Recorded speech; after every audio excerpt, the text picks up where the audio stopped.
来这里吃饭的以色列人多吗？犹太人？阿拉伯人根本上就没有，但是犹太人很多很多。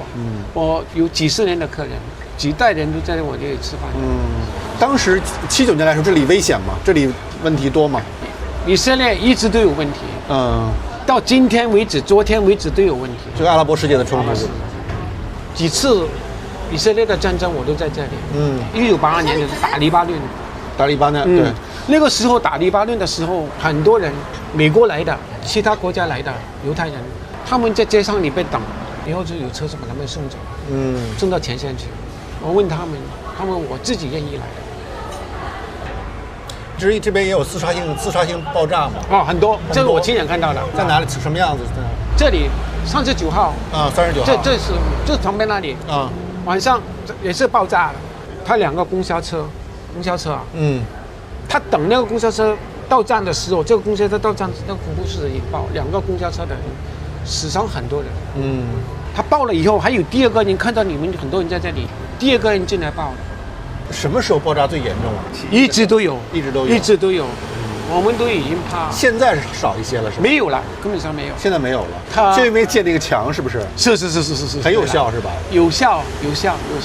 但是巴勒斯坦人就很愤怒嘛，建这个墙，把人与人之间都分开了。以前有圣经记载的时候是犹太人的地方，后来犹太人2000多年时候，他们这人就散掉了，逃到全世界的地方去了。以后阿拉伯人进来这里，生活了1000多年，他们也是当这里是他们的一辈子，他们的家。所以我觉得应该有和平的一点，大家都应该互相体谅一下。大家互相残杀都不是一个好的解决方法。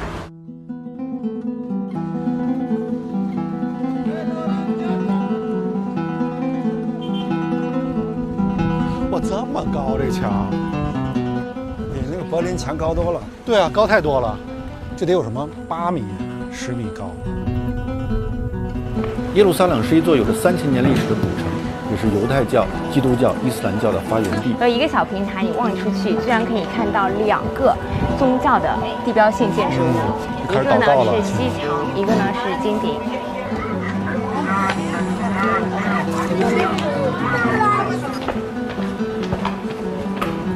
与耶路撒冷相距1小时车程的特拉维夫，却是一座引领世界科技的现代都市。我相约赫拉利在这儿再次见面，我很好奇，如此复杂的环境对他的影响是什么。Hi, see you again. Hello. Hi, see you again. See you again. Hey, how are you? Hi, Nice to meet you. nice to meet you.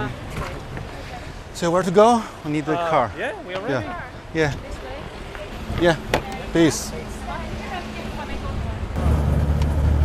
You know, I just traveled from Jerusalem, the old city. You see the different culture, different religion, and I mean, very mixed culture, and lots of burden from history. Is there a kind of Israeli mentality? Could you describe it? As a tourist, maybe you go there. Oh, it's very interesting. Or you see all the old places. Or this is where Jesus was, and so forth. But you live there. The amount of hatred in that place. It's like a nuclear reactor of hatred.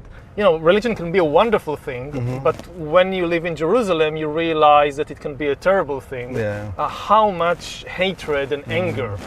Ideally, a temple or a religious place is a place where you go in order to experience peace and harmony. If you go to a temple and you experience hatred and anger, then this is a dysfunctional temple. It's not working, you know. It's like going to a hospital and getting back even more sick. So Jerusalem for me is a dysfunctional temple.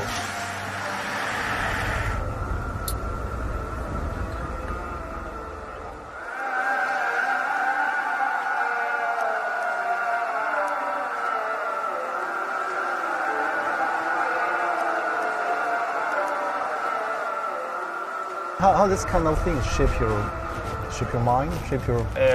The influence on me of if this is what you ask, it obviously has an impact. I mean, if you live in a place like Silicon Valley, maybe you can have this kind of utopian vision of a world governed by science and by rationality and things like that. But if you live in the Middle East, it's obvious to you that you cannot escape this tension, because all around you people are killing each other because of their belief in fictional stories. So it's very clear to you that fiction is an extremely powerful thing. My house, the village where I live, is exactly middle of the way between Tel Aviv and Jerusalem. On the one hand, I'm very connected to this world of Tel Aviv. Yeah, modern technology, modern technology, world, high tech, all that. And on the other hand, very connected to Jerusalem with all the religion and mythology and especially this is why I think much of my writing and scholarship is about this tension between the modern world of the 21st century and artificial intelligence and all that, and on the other hand the still great impact of all these mythologies and fictional stories and religions. When did you notice the tension? When did you notice the hatred of religions and I think only when I left Israel and I went to do my PhD in Oxford, then I realized how much tension there is in the place. Or when you're born into it, you think, well, this is how the world is. And only when you go out, you realize, no, this is not how the world is. 为了更充分理解这个国家与赫拉利，我约了几位当地人闲聊。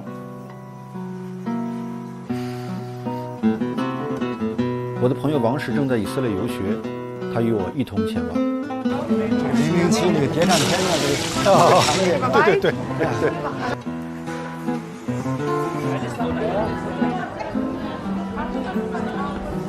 第一位是阿拉伯律师。Nice to meet you.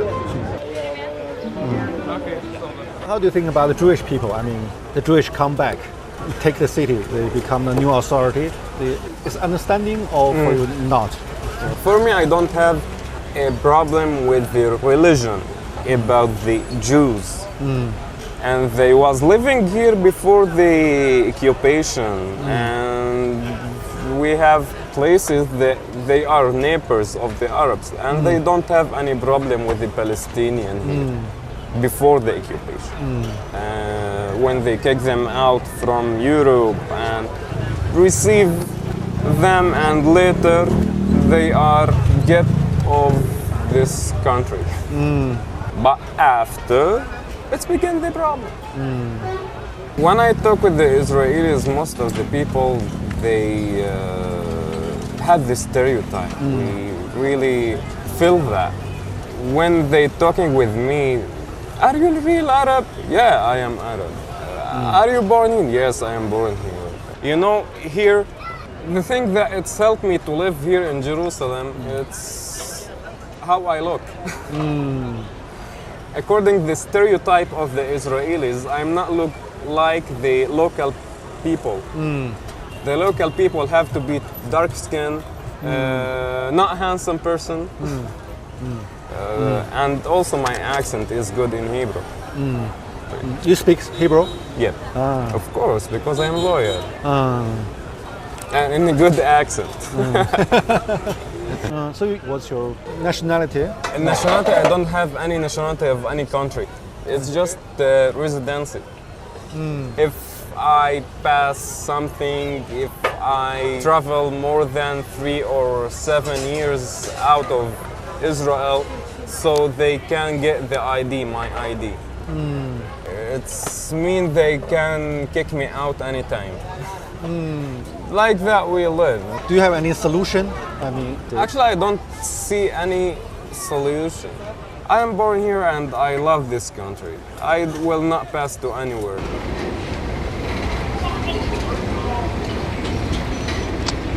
I got a car. Oh, it's okay. It's okay. It's okay.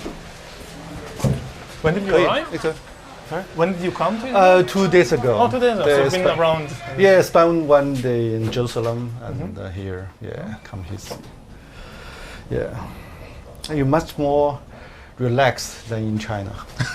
Me. Yeah. Yeah, because in China you run around from here to there, and here Too it's many like, things. Yeah. Oh, it's a nice view. You want some water?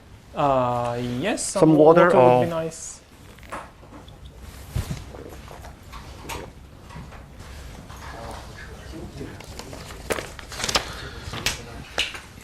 Tell me more about, your self-searching in Oxford, your life, your thinking, your mentality, how the change happened. Yeah. How the change happened. Yeah. Well, I went to Oxford to do my PhD on military history. I was always very interested in the big questions of life. Yeah, I know. What are we doing here, and what is the meaning of life, and what is the source of suffering in the world, and things like that. But I got the impression that you couldn't really engage with these questions in the academic world. The academic world is kind of pushing you to focus on more and more narrow and specialized questions.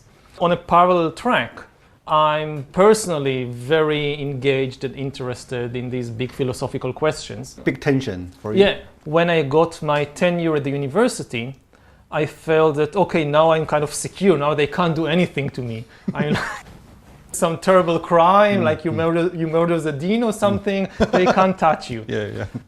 So I try and reconnect the two tracks with these big questions about humanity and about life. I guess it was luck had something to do with it, but it was very successful. In the 20th century, there are some historians also ask big questions, like Arnold Toynbee, H.G. Wells. How this kind of tradition shaped you? Influenced me. Yeah. Well, the biggest influence on me, I think, was from Jared Diamond. Jared Diamond. He was a specialist in birds. Yeah. Yeah. He was the one who came and kind of showed the historians, look, you can do these things to, like, looking at humans from a bird's eye view. From bird to bird view. Yeah. So you're comparing Jared Diamond. What's your advantage and disadvantage of your books? Their strength compared with me is that I don't really have any background in biology. But if you just know biology, if you just understand evolution and you know everything there is to know about humans, you can now explain human history. I don't think that this can work because human history also has a very important ingredient of culture, of ideas, of stories, of fictions, and this is kind of my speciality, the exploration and understanding of fictions and mythologies and stories and their immense impact on human history. And if you don't give enough importance to the stories, to the fictions, you will never understand something like the Second World War, or like the French Revolution, or like the rise of Christianity. There was no biological or geographical explanation. So what do you think the major flaw of your theory? Have you ever think about it? Of my theory? Yeah, your perspective. You try to explain the whole world, the history, but what's the major flaw in the process? Well, if I knew the major flaw, I would have corrected it. But there are definitely flaws. Do you have any kind of worry? Maybe I speak so much about the change, the process, but actually I don't understand very well. Do you have any kind of concern? There are many areas. Because your tongue in the books is so confident. So, yes. Yeah. There are many areas that I talk about and I have no first-hand experience. I just rely on what the experts in the field say and I believe them. And I have no ability to kind of verify for myself that what I'm saying is true. I just believe them. So it's only second-hand knowledge. I read articles and books about artificial intelligence and what are the principles behind the program, behind the machine learning. So I trust that they are right. I hope that they are not kind of making this colossal mistake and leading the entire world after them.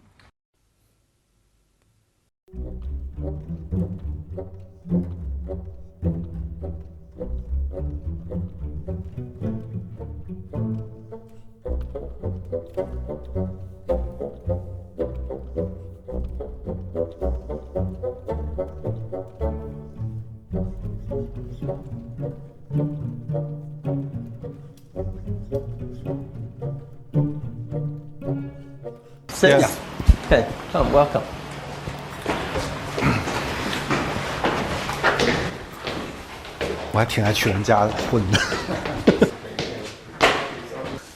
Welcome. Welcome, everybody. Maybe say something about yourself. You're from Dutch? Well, I am from a Dutch-German family, but I was born here. Nowadays, I'm studying to become a rabbi, conservative rabbi. How could one be a rabbi? You have to study and you have to pass exams. You compare with the priest for the Christian, similar things or not similar? I mean, the role they played in the social society. I think you are the spiritual leader. Of the people, and it's a very important job because you're working with people. For us, for outsider, the Jewish education seems very interesting combination.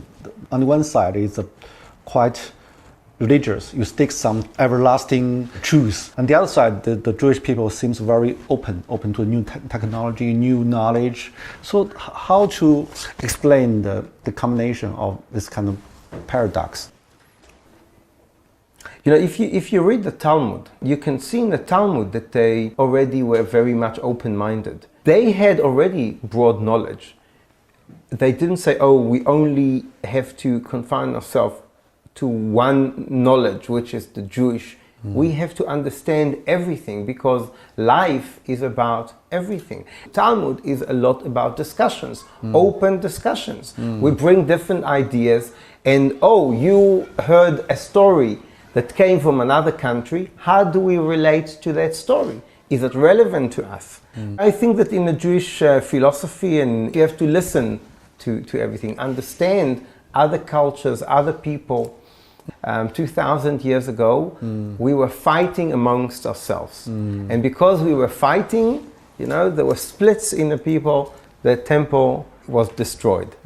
So, you know, I think that the big issue of today is how do we build bridges? You know, how do we educate the next generation so we build bridges to people who are different than us? And how the Jewish people deal with the trauma? I mean, teach the kids to know the trauma, to know their past. We realized that the stories are very, very important. Everybody started talking about it and understanding that it is important to discuss it. Do you think the Israel today still facing kind of existential crisis? I want to believe that not. I think that, look, there are people in the world that say that they want us to disappear. But I don't think that, you know, practically it's possible. But human beings are not always predicted.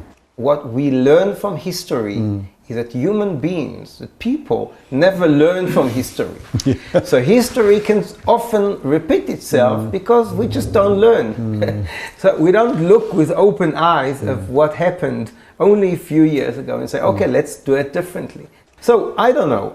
You know, I don't think that we are today on an immediate threat. But of course, Israelis feel that there is a threat. But I hope and I believe that we are strong enough and we'll be okay.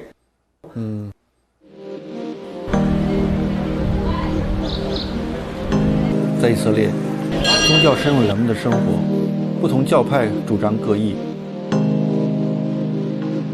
The fulfillment of my people's prayers for 2,000 years, 3 times a day. The Jewish. 海雅是一位有着3个孩子的正统教犹太人。 Do you still feel lots of dangers everyday life in everyday life? You know, there was a time when there were a lot of car rammings going on in Jerusalem where terrorists would ram their cars into children. That was a scary time.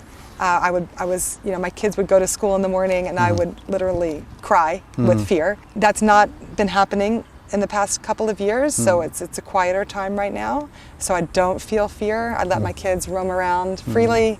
From your point of view, how to, settle the huge conflict between Israel and Palestine is possible? I mean, during so long time. Right. I think with the consciousness that we have today, it's not so possible. We need to be doing that work on ourselves personally and inside of ourselves. You know, I'm a therapist. I do couples workshops, you know, where it's about working on communication. So I think we need to be communicating more with our enemies and working through it via communication. If the city is a patient, Yeah. how to describe the psychological problem or maybe mental disorder for the city? You know, it's interesting we're having this interview today. Today is the National Day of Mourning. There's all sorts of things that we do today to enter into a consciousness of mourning for all of the pain of the world. 2,000 years ago, our people had senseless hatred. We hated for no good reason. We hated our brother, we hated our cousin, we hated. And for that, our national story goes, our temple was destroyed and the Jewish people were dispersed all over the world because we could not love each other. That's our psychological ailment is hate. And so the fixing of that is going to be love. It is love, senseless love. What does that mean and how do we do that is a whole other question, but I think just having that awareness, and we're trying to learn how to love senselessly. Wow. I know that seems like a little bit like theoretical maybe, but I think it's true. I think that's where we have to start. So in your book, you also mention about the global meaning crisis. Actually, people don't know who they are and they lost identity. So how to cope with it, from your point of view? How to deal with the phenomenon? We can't come back. We can't go back. We can't go back. This should be very clear. Yeah, the we road must create back. new. Yeah, what's new? What's the new meaning? I think that always the key is to get to know ourselves better. When people ask what is the meaning of life, they usually expect to be told some story about the universe, which gives them some role to play. You have the Jewish story, the Christian story, the national story, but all these stories are false because the universe doesn't work as a story. It exists today in the world, not Israel, not Japan, not Greece, not Egypt. None of them existed 5,000 years ago. Humans coming out of Africa, the first cave art, the farming, the invention of farming, of agriculture, the invention of writing, of money, the first cities, all these things happened long before any of the nations that today exist appeared. So none of them offers you an eternal truth. And I think that what the real answer to this search for meaning is leave all these stories aside.